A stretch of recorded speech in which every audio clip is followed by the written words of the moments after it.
Red wine తాగితే heart స్ట్రోక్‌లు రావని అంటుంటారు. అది ఎంతవరకు నిజమంటారు? It's rather myth. అది ఓవర్ స్టేటెడ్ హుహు.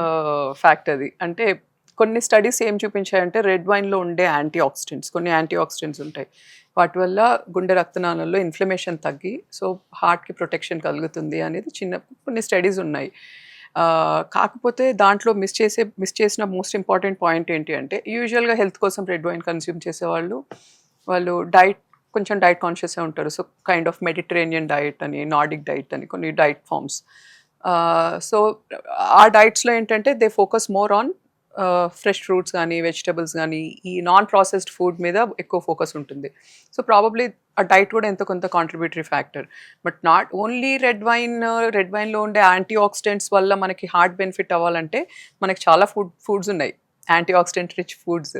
మనకి ఇప్పుడు తీసుకునే ఫ్రెష్ ఫ్రూట్స్‌లో గానీ, వెజిటబుల్స్‌లో గానీ, మనకి దాంతో ఎంత బెనిఫిట్ ఉంటుందో, దీంతో కూడా అంతే బెనిఫిట్ ఉంటుంది. అంటే ఏమవుతుందంటే పీపుల్ అది మెజర్ చేసుకోలేరు. No doctor will suggest take alcohol. Heart health కోసం మందు తాగు అని ఏ డాక్టర్ చెప్పరు. ఓకే. ఆ బ్యాలెన్స్ ఎక్కడో ఒకటి తప్పుతుంది. వాళ్ళ ఆ థిన్ లైన్ ఆఫ్ డిఫరెన్స్ ఉంటుంది గదా! అంటే మోడరేట్ ఆల్కహాల్ కన్సంప్షన్ అంటే if it is a male మగవాళ్ళైతే 2 డ్రింక్స్, ఆడవాళ్ళైతే 1. So okay. దాంతో స్టిక్ అవ్వరు. అది ఎట్లా అయినా లిమిట్ ఎక్సీడ్ అవుతుంది. సో దానివల్ల ఎక్సెస్ ఆల్కహాల్ ఇంటేక్ వల్ల వచ్చే ఆహ్, ఇంప్లికేషన్స్ ఎక్కువ. మనం ఆ హ్మ్. ఒక్క 1 గ్లాస్ ఆఫ్ వైన్ కంటే దీనికి అటు ట్రిప్ అయిందంటే వచ్చే హెల్త్ ఇంప్లికేషన్స్ చాలా ఎక్కువుంటాయి. హుహుహు. So it's a myth. Hmm. Hmm. So consuming okay. Glass of లిమిట్‌లో వైన్ ఈజ్ తీసుకోవాలి. ఓకే. హ్మ్. బట్ దానివల్లే కార్డియాక్ బెనిఫిట్స్ ఉంటాయి. అది ఖచ్చితంగా కన్జ్యూమ్ చేయాలి. నో. అలాగే డాక్టర్ గారు 50 ఏళ్ల పైబడిన వారు ఆస్పిరిన్ తీసుకోవచ్చంటారా? అంటే మీరు సిఫారసు చేస్తారా? యాజ్ ఎ రొటీన్ యాస్పిరిన్ బేసిక్‌గా బ్లడ్ థిన్నర్. హ్మ్. ఒకసారి కార్డియాక్ స్ట్రోకో లేకపోతే బ్రెయిన్ స్ట్రోకో వచ్చిన వాళ్ళకి ఖచ్చితంగా వాడాలి. ఓకే. ఇంతకుముందు ప్రాక్టీస్ ఎలా ఉండేదంటే మోస్ట్ ఆఫ్ ద డాక్టర్స్ ఆహ్, 50 ఏళ్ళు పైన పడ్డవాళ్ళు లేకపోతే బీపీ, షుగర్ ఉన్న వాళ్ళకి బై డిఫాల్ట్ అందరికీ బ్లడ్ థిన్నర్ ఇచ్చేసేవాళ్ళు. బ్లడ్ థిన్నర్ ఒకటి, కొలెస్ట్రాల్ మెడికేషన్ ఒకటి. హ్మ్. సో దాన్ని ప్రైమరీ ప్రివెన్షన్ అంటాం. అంటే ఈ అటాక్ రాకముందే ఏదైనా మనం స్టార్ట్ చేస్తున్నాము అంటే దాన్ని ప్రైమరీ ప్రివెన్షన్ అంటాం. కానీ ఆ తర్వాత మనకు తెలిసింది ఏంటంటే ఇండికేషన్ లేకుండా అంటే ఆల్రెడీ ఒక హార్ట్ స్ట్రోక్, బ్రెయిన్ స్ట్రోక్ లేకుండా జస్ట్ బ్లడ్ థిన్నర్ ఇచ్చే వాళ్ళకి at the end of the day it is blood thinner. So bleeding issues ఉంటాయి. సో వయసు పైన పడుతున్న కొద్దీ బ్లీడింగ్ రిస్క్ పెరుగుతుంది. సో అట్లా వచ్చే బ్లీడింగ్ రిస్క్ చాలా ఎక్కువ ఉంది దానివల్ల. ఓకే. అందుకనే ఇప్పుడు కరెంట్ ప్రాక్టీస్ ఏంటి అంటే ఇకోస్ప్రిన్ ప్రైమరీ ప్రివెన్షన్‌కి ఇవ్వట్లేదు. ఆల్రెడీ ఒకసారి హార్ట్ స్ట్రోక్ వచ్చిన వాళ్ళకి, బ్రెయిన్ స్ట్రోక్ వచ్చిన వాళ్ళకి yes it is indicated. It is the indication. కానీ రాకముందే యాజ్ ఎ ప్రొటెక్షన్ కోసం నో. దానికంటే ఎక్కువ షుగర్, బీపీ, కొలెస్ట్రాల్ వీటి మీద ఎక్కువ ఫోకస్ పెట్టుకొని అవి కంట్రోల్‌లో ఉన్నాయో లేదో చూసుకుంటే దానివల్ల వచ్చే బెనిఫిట్ ఎక్కువ. Rather than only blood thinner మీద ఉండేదానికంటే. బ్లీడింగ్ రిస్క్ ఎక్కువ. సో ఇప్పుడైతే ప్రైమరీ ప్రివెన్షన్ కోసం ఇవ్వట్లేదు. అలాగే హార్ట్‌కి కొబ్బరి నూనె మంచిదంటారు. నిజమే అంటారా? Again myth. ఓవర్ హ్మ్. Rated fact. ఆహ్, నో. ఆహ్, కొన్ని స్టడీస్ ఏంటి అంటే మళ్ళీ అగైన్ కోకోనట్ ఆయిల్ మంచిది అని అన్నారు. బట్ కోకోనట్ ఆయిల్ ఎక్కువ మోతాదులో కన్జ్యూమ్ చేసిన వాళ్ళకి దానివల్లనే హార్ట్ ఇష్యూస్ గానీ, బ్రెయిన్ స్ట్రోక్స్ గానీ, గట్ క్యాన్సర్స్ ఇవన్నీ వచ్చే రిస్క్ ఎక్కువ ఉంటుంది. ఓకే. అవి చాలా స్టడీస్ చూపించాయి. హుహు. ఎందుకంటే దాంట్లో సాచురేటెడ్ ఫ్యాట్స్ ఎక్కువ ఉంటాయి కోకోనట్ ఆయిల్‌లో. హుహు. సాచురేటెడ్ ఫ్యాట్స్ ఎక్కువ ఉన్నాయంటే ఆటోమేటిక్‌గా ఎల్‌డిఎల్ కొలెస్ట్రాల్ కూడా పెరుగుతుంది. సో హుహు. మనకు తెలుసు ఎల్‌డిఎల్ కొలెస్ట్రాల్ చాలా జబ్బులకి మూల కారణం. హ్మ్. దానివల్ల ఆహ్, ఇన్‌ఫ్లమేషన్ పెరుగుతుంది, ఆక్సిడేటివ్ స్ట్రెస్ పెరుగుతుంది, హ్మ్. ఫ్రీ రాడికల్ ఆక్సిజన్ డ్యామేజ్ ఇవన్నీ పెరుగుతాయి ఎల్‌డిఎల్ కొలెస్ట్రాల్ వల్ల. So no.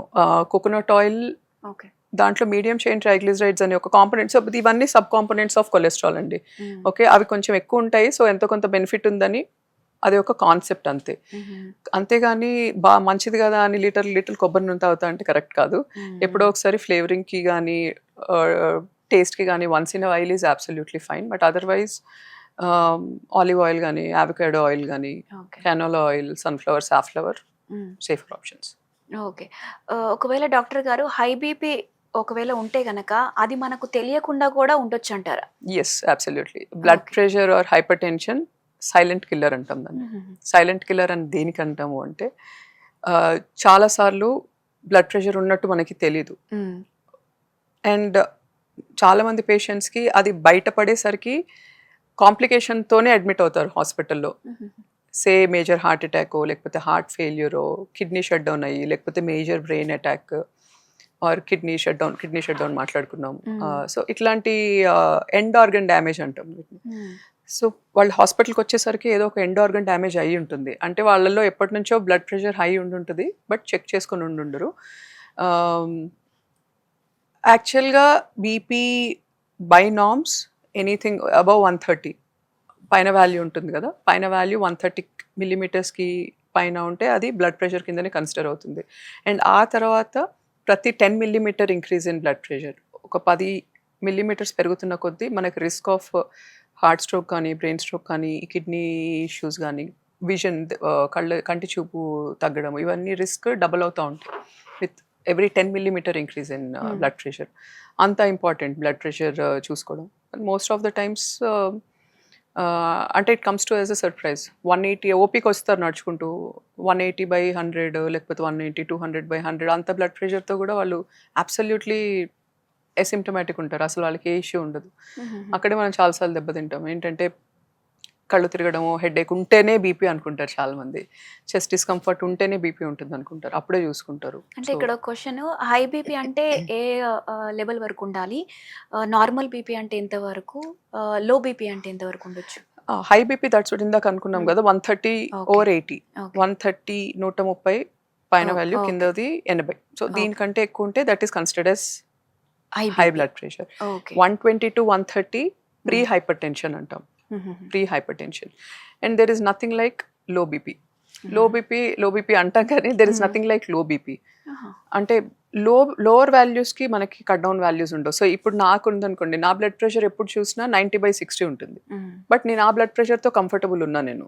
ఎందుకంటే నా హైట్కి కానీ ఆర్ బాడీ వెయిట్కి, ఏజ్కి, జెండర్కి తగ్గట్టు బ్లడ్ ప్రెషర్ ఫ్లక్చుయేట్ అవుతుంది, బాడీ తీరుని బట్టి ఉంటుంది. ఓకే, అన్లెస్ అండ్ అంటిల్ ఆ బ్లడ్ ప్రెషర్ వల్ల మన కళ్ళు తిరిగి పడిపోవడము, ఇంకేమన్నా సిమ్టమ్స్ ఉంటే తప్పితే లో బీపీని ట్రీట్ చేయక్కర్లేదు.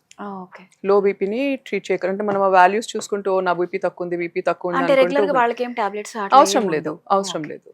ఆ బ్లడ్ ప్రెషర్కి వాళ్ళ అన్ని ఆర్గన్స్ బాగానే పనిచేస్తున్నాయంటే మనం ఆ బ్లడ్ ప్రెషర్ని మెడల్ చేయక్కర్లేదు. You don't need to address it. కాకపోతే లో బీపీ కాకుండా అన్లైక్ లో బీపీ, హై బీపీని మాత్రం అడ్రస్ చేయాలండి. ఇనిషియల్గా pre hyper tension, early hyper tension stages ఉంటాయి కదా, సే 120, 140 వరకు, at least life style modifications, dash diet, లో సాల్ట్ డైట్, ఫ్రూట్స్ వెజిటబుల్స్ ఎక్కువ ఉన్న డైట్, ఇవన్నీ ఖచ్చితంగా తీసుకోవాలి.